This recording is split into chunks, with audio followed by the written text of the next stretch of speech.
Shalom, Bapak-bapak, Ibu-ibu, saudara-saudari yang dikasihi Tuhan. Saya senang bisa kembali dalam video ini, rekaman ini, menyampaikan khotbah dari Kitab Keluaran, seri eksposisi, sekali lagi sebagai contoh supaya Bapak Ibu bisa tahu apa itu khotbah eksposisi, dan khususnya kita bersama-sama bisa menggali Keluaran pasal 1 sampai 40, dan secara sistematis kita bisa belajar dari kitab yang penting ini dan kebenaran yang ada di dalam kitab ini untuk menguatkan kita secara pribadi, mungkin menguatkan kita dalam pelayanan dan seterusnya untuk kemuliaan Tuhan. Mari kita berdoa. Bapa kami serahkan waktu ini kepada Tuhan. Tolong membuka hati dan pikiran kami. Tolong membuka mulut hamba-Mu supaya firman Tuhan bisa disampaikan, dijelaskan dengan baik, dengan benar, sesuai dengan kebenaran yang ada di dalam firman Tuhan ini. Kami berdoa dalam nama Yesus Kristus. Amin. Bapak, Ibu, saudara-saudari, kami pindah ke Indonesia tahun 2009. Aduh, itu tahun yang susah sekali. Ada banyak masalah. Kami melayani 16 tahun di Amerika Serikat dalam satu gereja seperti keluarga. Situasi yang agak nyaman untuk anak-anak. Mereka ada sekolah yang banyak teman-teman di situ.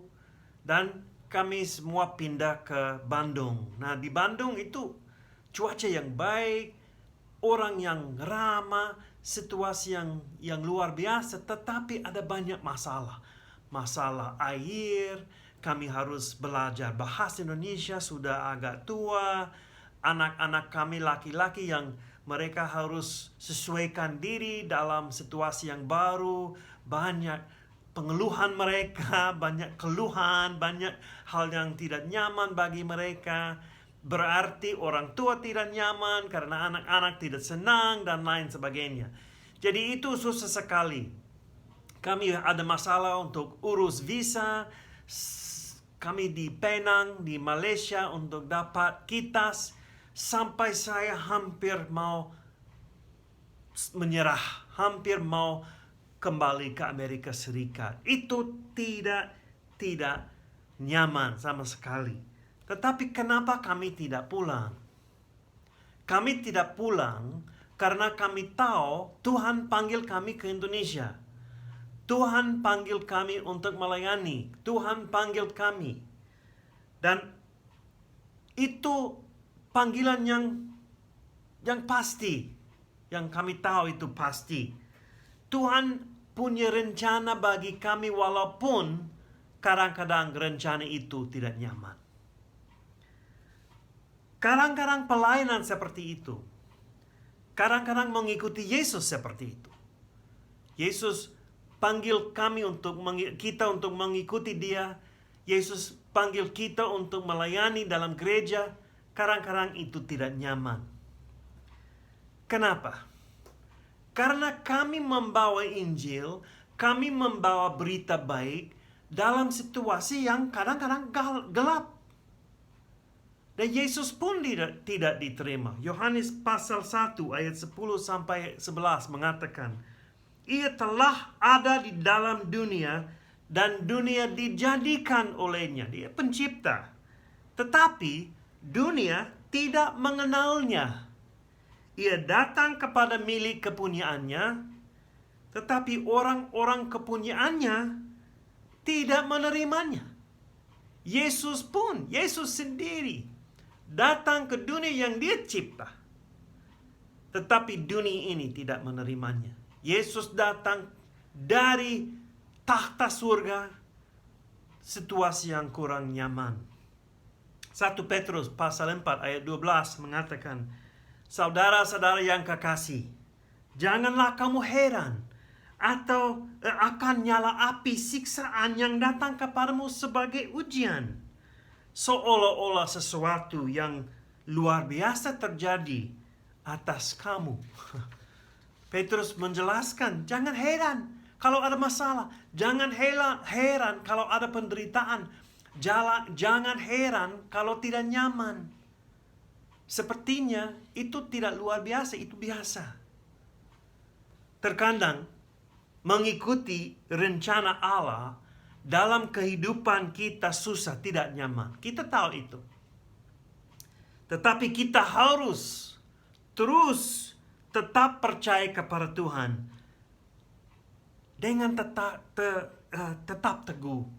Kita harus terus percaya.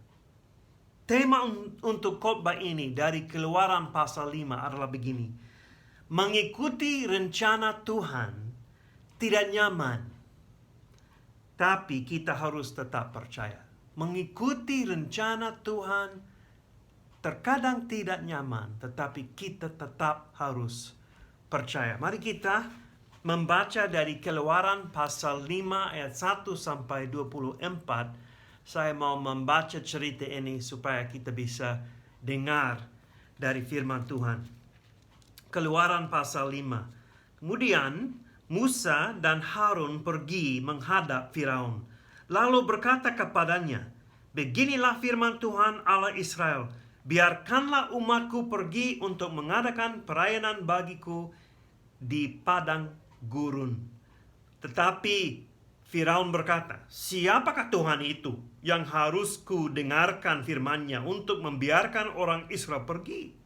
Tidak kenal aku Tuhan itu, dan tidak juga aku akan membiarkan orang Israel pergi.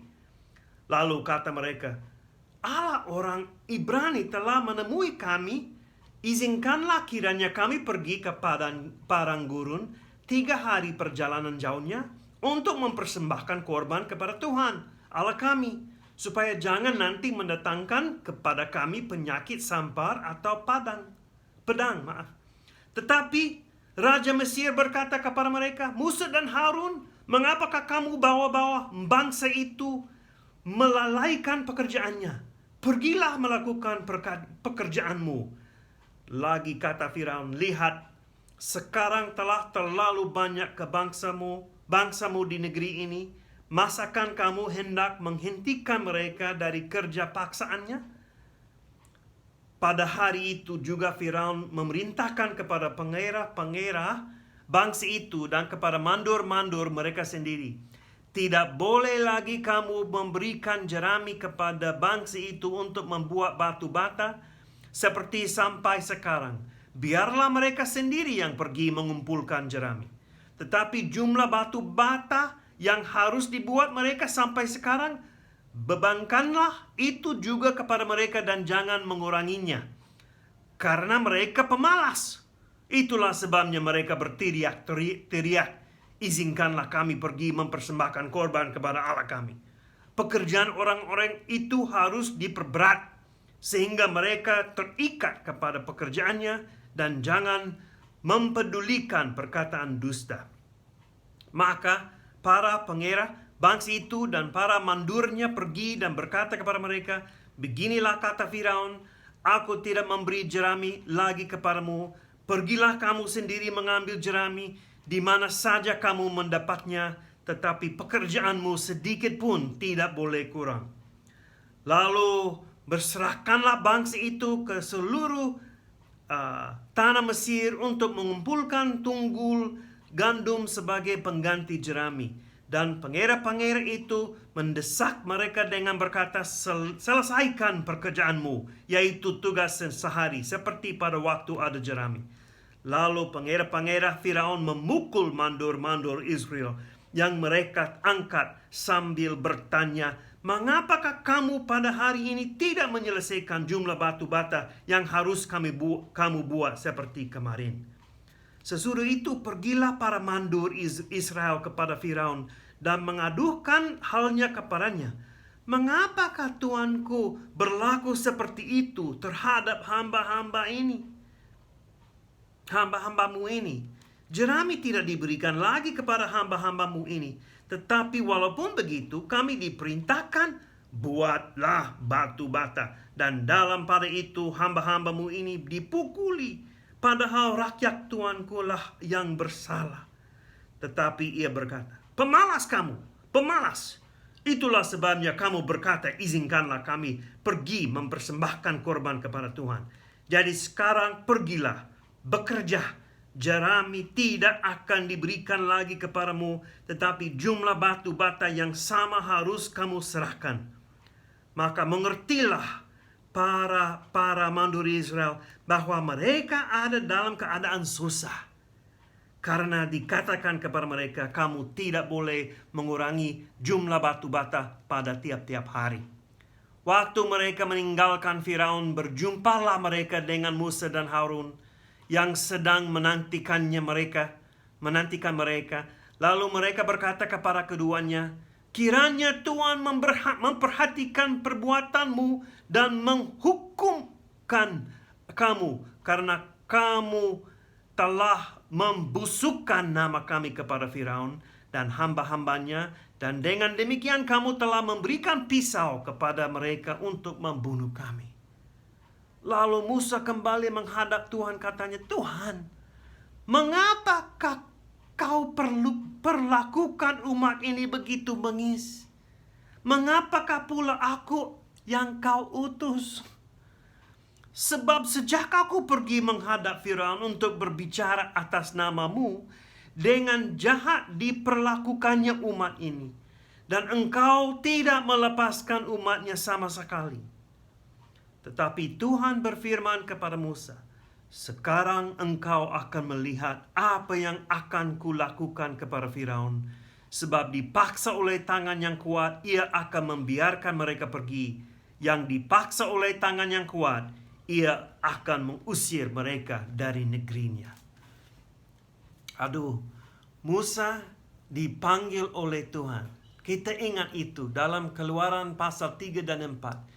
Dia berdebat dengan Tuhan. "Jangan kirim aku, jangan utus aku, jangan utus aku. Saya tidak bisa, saya tidak ini, saya tidak itu. Utus yang lain." Akhirnya Allah marah. Ingat itu, Keluaran pasal 4. Karena dia yang kelima kalinya bilang, "Saya tidak mau pergi. Utuslah orang lain." Jadi Tuhan membuat konsesi. Dia memberikan Harun sebagai penolong, sebagai pembicara, supaya mereka berdua bisa menghadapi Israel dan menghadapi Firaun. Itu yang terjadi. Sekarang mereka berdua buat permintaan kepada Firaun, dan kita lihat respons Firaun dalam ayat yang pertama sampai yang ke-9. Permintaan Musa agak jelas. "Beginilah firman Tuhan, Allah Israel, biarkanlah umatku pergi untuk mengadakan perayaan bagiku di padang gurun." Tujuan berangkat dari Mesir bukan hanya untuk pembebasan saja. Itu pasti itu sebagian tujuannya. Tetapi juga mereka boleh mempersembahkan Tuhan. Mereka boleh menyembah Tuhan. Itu sebenarnya tujuan yang paling tinggi. Mereka tidak lagi mau menyembah dewa-dewi Mesir. Mereka mau menyembah Allah. Allah di atas segala Allah. Satu-satunya Allah yang esa. Mereka tidak mau lagi kerja sebagai budak di Mesir. Mereka mau menyembah Allah di luar Mesir. Tapi Firaun tidak mau membiarkan mereka pergi. "Siapakah Tuhan itu?" katanya. Dia tidak kenal Allah Israel itu. Jadi dia tidak takut. Bukan saja kekurangan pengetahuan, tetapi ada sarkasma di dalam ucapan itu. Dia menghina Allah dan menolaknya. Ia menyatakan kekerasan hati Firaun. Dia sangat keras. Dia tidak mau. Dia mau membuat diri sebagai Musa terhadap Allah untuk melawan Allah. Nanti kita akan lihat dan Firaun akan belajar siapakah Tuhan itu dari tula-tula yang jatuh. Musa minta lagi. Tapi dalam permintaan ini dia menjelaskan bahwa mereka harus berangkat supaya tidak ada tula-tula, penyakit sampar atau pedang. Ini menarik karena pasti penyakit sampar dan tula-tula lain jatuh ke atas Mesir sebagai hukuman Allah, dari Allah. Dalam hal itu, Firaun dan orang-orang Mesir akan sadar siapakah Tuhan itu, siapakah Yahweh ini. Musa minta untuk pergi ke padang gurun 3 hari perjalanan jauhnya. Kenapa? Karena itu 3 hari perjalanan jauhnya cukup jauh untuk pergi ke tempat yang ditentukan. Dan tidak ada rencana untuk kembali. Dan sekali lagi ada tekanan mengenai keperluan mereka untuk menyembah Tuhan. Itu sangat penting. Mereka mau pergi menyembah Tuhan. Firaun tetap keras hati. Dia bukan saja menolak permintaan itu, dia menyusahkan ya, lebih susah, pekerjaan orang Ibrani. Mereka harus mencari jerami sendiri. Nah, pada waktu itu mereka buat batu bata, mereka pakai jerami campur dengan lumpur dan itu dikeringkan di atas di bawah matahari dan disimpan dibentukkan sebagai batu bata dan dikeringkan. Nah, jerami itu diberikan kepada mereka dan mereka hanya harus membentukkan dan seterusnya. Tetapi untuk ini mereka harus mencari jerami sendiri. Buat jumlah batu bata yang sama seperti dulu pada waktu jerami diberikan kepada mereka. Firaun menafsir permintaan Musa sebagai sesuatu permintaan licik. Karena orang Ibrani malas saja dan tidak mau kerja keras. Dia menafsir salah. Tetapi dia ambil alasan, saya tidak akan membiarkan mereka pergi. Padahal saya akan membuat atau memerintah supaya pekerjaan mereka lebih keras, lebih susah, lebih tidak nyaman. Keinginan untuk menyembah Allah ditangkap sebagai topeng untuk kemalasan. Keinginan untuk menyembah Tuhan menjadi kesempatan untuk menghina karakter mereka. Bohong itu, pendusta itu. Allah tidak mau umatnya bekerja sebagai budak-budak. Firaun memerintah mereka harus bekerja lebih keras lagi. Itu seperti peperangan antara siapa akan dilayani. Apakah mereka akan melayani Tuhan, menyembah Tuhan di tanah yang dijanjikan, atau apakah mereka akan melayani raja-raja di dunia ini? Sampai sekarang ini salah satu peperangan di dalam jemaat. Apakah kita mau melayani Tuhan, menyembah Tuhan, memprioritaskan Tuhan, berfokus kepada Tuhan, menomorsatukan Tuhan, atau apakah kita siap untuk mentuhankan bangsa-bangsa lain, raja-raja lain, pemimpin-pemimpin lain? Itu pilihannya. Allah mau menjadi nomor 1 dalam kehidupan, pelayanan, dan semuanya situasi untuk umatnya. Kita lihat penderitaan sekarang yang dialami oleh umat Allah dan kemarahan mereka terhadap Musa dan Harun. Ini ayat yang ke-10 sampai 21. Umat Allah, orang Ibrani sangat menderita setelah perintah Firaun dikatakan. Mereka harus mencari jerami sendiri, membuat jumlah batu bata yang sama seperti dulu. Dan mandur Israel dipukul kalau jumlah itu tidak cukup.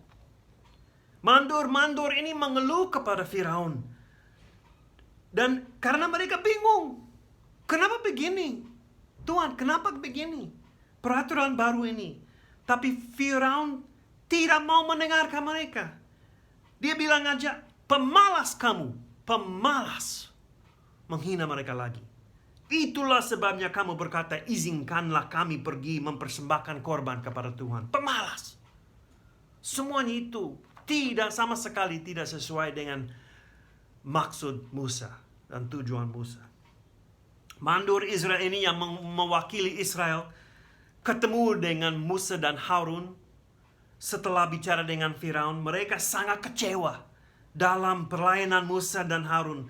Mereka berkata, kamu telah membusukkan nama kami kepada Firaun dan hamba-hambanya. Dan dengan demikian kamu telah memberikan pisau kepada mereka untuk membunuh kami. Kamu buat itu, Musa dan Harun. Kenapa di sini? Kenapa memimpin kita? Kenapa harus campur tangan? Biarkan kami seperti itu. Biarkan kami tetap menjadi budak-budak. Aduh, masa kini sama seperti itu di dalam jemaat, betul? Orang pendeta, gembala melayani dengan hati yang tulus. Dan ada anggota di dalam jemaat yang bilang, saya tidak mau ikuti Tuhan. Saya tidak mau melepaskan hal ini atau itu. Dan saya lebih tidak nyaman karena kamu Pak Pendeta. Ini sangat melawan maksud Musa di sini. Dan pasti itu melawan maksud kita sebagai hamba Tuhan. Musa bermaksud hal yang baik. Mengikuti rencana Tuhan. Ingat itu. Dia mengikuti rencana dan perintah Tuhan dan kehendak Tuhan untuk dia sebagai pemimpin. Tapi semua jadi kacau. Sangat beda dengan apa yang diharapkan. Pelayanan dalam dunia ini sering seperti itu. Dan banyak contoh dari firman Tuhan yang mana Allah memanggil hambanya dan hanya masalah dialami. Seperti Elia, Nabi Elia. Dia ada sukses, dia ada pelayanan yang luar biasa melawan nabi-nabi Baal. Tetapi setelah itu langsung Isabel mau membunuh dia dan Elia berlari. Dia lari ke gunung dan dia mau mati. Matikan saya, Tuhan. Dia mau mati aja. Dia sangat down, sangat depresi. Kenapa? Karena dia melayani dengan hati yang tulus. Dia buat apa yang Tuhan perintah kepada dia. Tetapi dia hanya mengalami situasi yang tidak nyaman. Sampai Allah harus berbisik kepada dia. Dan menguatkan dia, menjamah dia. Dan utus dia dengan penolong. Dengan Elisa nanti. Yeremia juga, Nabi Yeremia. Dia dipanggil oleh Tuhan untuk melayani, untuk berkhotbah, untuk berfirman kepada orang Yahudi. Tetapi mereka tidak mendengarkan khotbah itu. Dia harus masuk penjara. Dia harus masuk sumur. Dia disiksa. Sampai Yeremia pun mengeluh. Bagaimana begini? Dia mengatakan, Tuhan, menipukah aku? Menipu aku. Itu yang dikatakan Yeremia. Panggil saya untuk ini. Dan hanya ada ketidaknyaman ini. Situasi yang susah dialami. Rasul Yakub. Salah satu contoh lain. Rasul Yakub dibunuh oleh Herodes. Ini kakak Yohanes. Yakub dan Yohanes. Dalam kejadian Kisah Para Rasul pasal 12, Yakub dibunuh. Pasti itu tidak nyaman. Dan Paulus ada pelayanan yang luar biasa. Tetapi Paulus dilempar batu, dia disiksa, dipukul, masuk penjara, harus menderita, tidak nyaman. Tetapi Paulus terus percaya dan melayani kepada Tuhan. Musa dan Harun mengalami seperti itu. Mereka mau mengikuti rencana dan kehendak Allah, tapi hanya sepertinya mereka gagal. Firaun tidak mendengarkan mereka, dan umat Israel tidak mau mereka melayani lagi. Apa yang seharusnya dibuat Musa di sini? Kita lihat ini dalam bagian yang ketiga, ayat 22 sampai 24. Musa mengeluh kepada Allah. Dia agak langsung dan keras dalam percakapan dengan Allah. Tuhan, mengapakah kau perlakukan umat ini begitu bengis? Mengapakah pula aku yang kau utus? Kenapa aku diutus? Kenapa engkau utus aku? Hanya masalah. Mereka tidak dengar. Seperti Musa, ya Tuhan ingat, saya bilang begitu, jangan utus aku. Tetapi engkau utus aku dan hanya ada masalah. Ini menarik dalam kata yang jahat dalam 23 untuk menjelaskan perbuatan Firaun. Sebenarnya di dalam bahasa Ibrani dipakai Musa untuk menjelaskan perbuatan Allah. Jadi ini agak keras. Musa kira bahwa Allah telah melakukan sesuatu sejahat dengan apa yang dilakukan Firaun. Kenapa ini kata ra'ah? Kenapa seperti Allah buat itu yang ra'ah? Seperti Firaun buat itu. Setelah keluhan dari Musa, Allah menjawab dan mengingatkan Musa bahwa semuanya tetap ada di dalam tangannya. Dalam ayat yang ke-24 kita lihat bahwa Allah punya rencana. Dia mempersiapkan Firaun untuk kejatuhan yang besar dan ekstrim. Sekarang engkau akan melihat apa yang kulakukan kepada Firaun. Sepertinya dia punya Firaun di sini. Kita lihat itu dalam Keluaran pasal 4 dan Roma pasal 9 sampai 11. Pasal 9 dalam Roma. Allah pegang Firaun dalam tangannya. Dan rencana Allah tidak akan gagal. Walaupun Musa harus mengalami situasi yang tidak nyaman. Allah mengatakan kepada Musa dengan kata lain, Musa, engkau harus tetap percaya. Semuanya ada di dalam rencanaku dan dalam tanganku. Satu hal yang lain yang penting di sini. Ada perbedaan antara keluhan Musa dan keluhan umat Israel nanti. Karena mereka banyak mengeluh ya. Umat Israel mengeluh tentang Allah kepada orang lain. Musa mengeluh langsung kepada Allah. Itu perbedaan yang penting. Dalam doa, Allah siap untuk menerima keluhan itu. Mungkin kita tidak dapat penjelasan atau jawaban yang pas sesuai dengan keinginan kita. Tetapi Allah siap, seperti dia dengar doa dari Daud, doa dari Yeremia, doa dari Hagai. Ada nabi-nabi yang mengeluh situasinya. Dia siap. Habakuk, bukan Hagai, Habakuk. Dia siap untuk menerima dan menjawab. Tapi itu beda dari Israel. Israel mengeluh, komplain, berbisik, buat masalah dengan orang lain tentang Allah. Seperti mereka menolak kepemimpinan Allah. Dan itu dihukum oleh Tuhan. Untuk kita, saudara-saudari Bapak Ibu, jika ada situasi yang tidak nyaman yang kita hadapi, apa yang harus kita lakukan? Yang pertama, kita harus memiliki pandangan atau perspektif yang lebih panjang, lebih jauh. Maksud saya begini, mungkin susah sekarang, mungkin pelayananmu susah, mungkin kehidupanmu susah, mungkin susah sekarang. Mungkin pelayanan atau kehidupan kita dalam Yesus susah. Mungkin jemaat atau orang lain tidak mau mendengar atau mendengarkan firman Tuhan dan kebenaran. Mereka menolak kebenaran, mereka menolak firman Tuhan, mereka menolak kepemimpinan kita, mereka tidak mau dengar, mereka tidak mau ikuti Tuhan Yesus. Itu susah terus. Tetapi bagaimana dengan pengharapan kita? Apakah kita dipanggil? Kalau kita dipanggil, itu tidak ada jaminan pelayanan itu nyaman. Tetapi ada jaminan Tuhan akan menyertai dan akan membalas pekerjaan kita nanti pada waktu Dia kembali. Kita percaya Tuhan akan datang dan menang. Amin. Tuhan akan datang dan menang. Tuhan akan membalas kepada kita sesuai dengan kesetiaan kita. Dan kita setia oleh karena Yesus setia.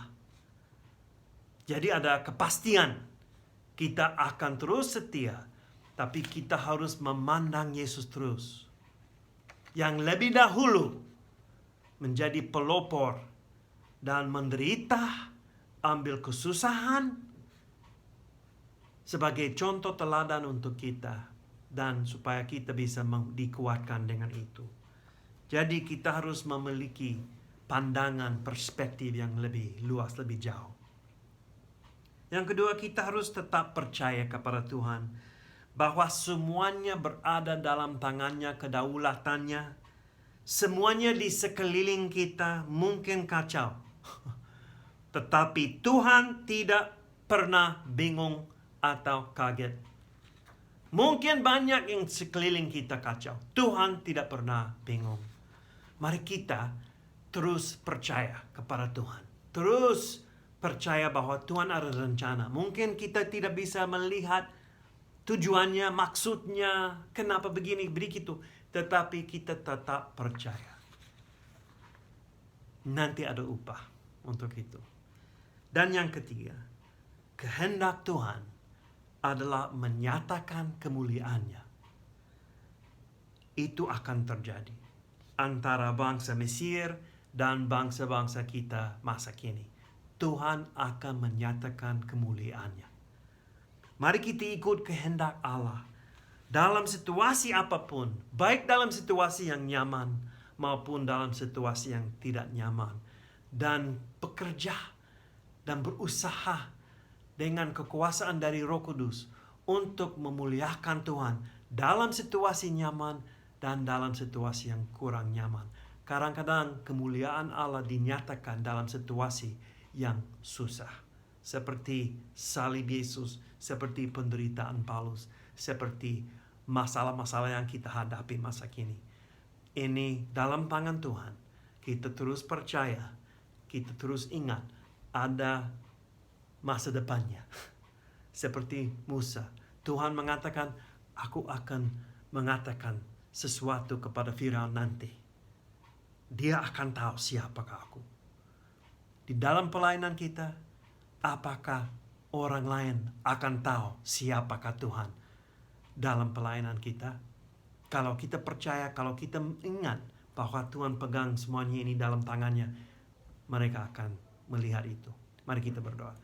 Bapa kami bersyukur karena Tuhan pegang semuanya dalam tangan Tuhan dan berdaulat sama sekali di atas semuanya. Tetapi Tuhan, kami jujur, kami kadang-kadang menghadapi situasi yang kurang nyaman, kadang-kadang menghadapi situasi yang susah sekali.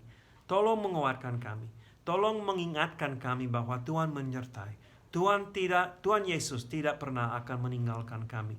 Salib Yesus adalah bukti bahwa Tuhan Yesus tidak pernah akan meninggalkan kami. Tolong kami ingat itu, menguatkan kami dengan kebenaran yang ada di dalam Keluaran pasal 5, contoh dari pelayanan Musa, dan terus melayani dengan kekuatan Allah. Kami berdoa dalam nama Yesus Kristus. Amin. Tuhan memberkati. Salah satu khotbah bulan Mei dari Keluaran pasal 6. Nanti harus ada break sedikit karena saya akan ikut seperti Konas di Amerika Serikat jemaat. Dan bulan Juni saya mulai lagi dengan seri khotbah ini. Tuhan memberkati.